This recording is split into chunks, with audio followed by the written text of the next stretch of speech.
We cannot read one verse and then guess as to its meaning. Nor can we read that verse and then venture outside of the Bible to figure out what something is. Now, I was very tempted, believe me, when I came across this word Nicolaitans. I'm guilty because I didn't keep reading. The answer was right there in the text. But, a couple of verses down. you know, I did the same thing that most people would. I started going through dictionaries and commentaries, and I even looked into the Greek, and I just could not find the meaning of this word Nicolaitans.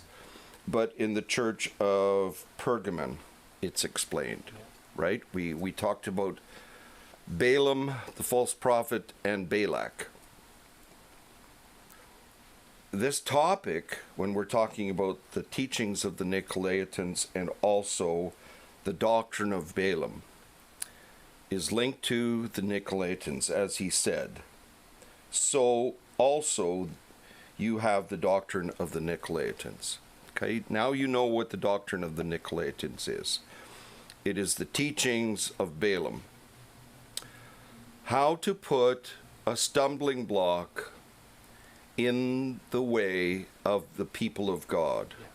I'm saying people of God, I'm not saying children of Israel, because we've got to get used to reading the Old Testament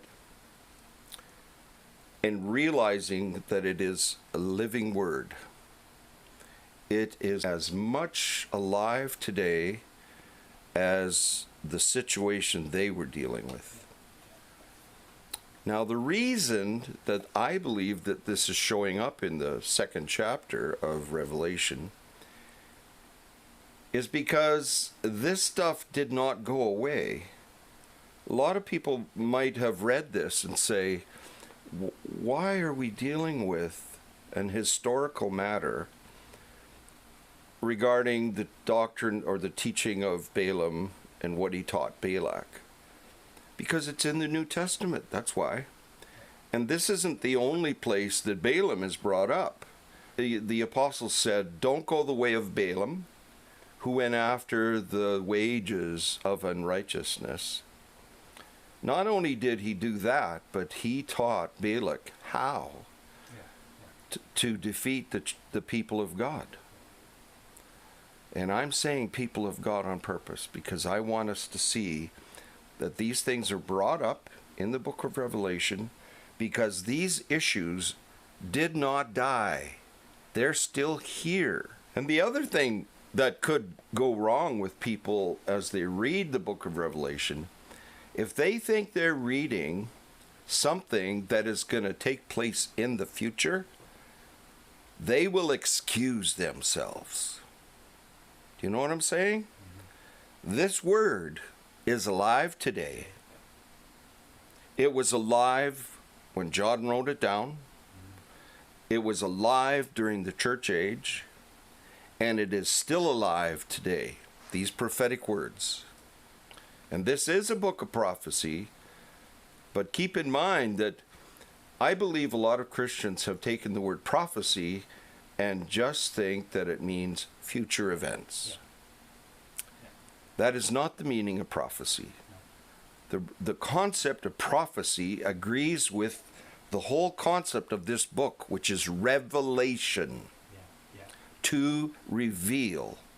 The other job of anything that is prophetic, it will judge, but it will also call people back to the true God, the true and living God.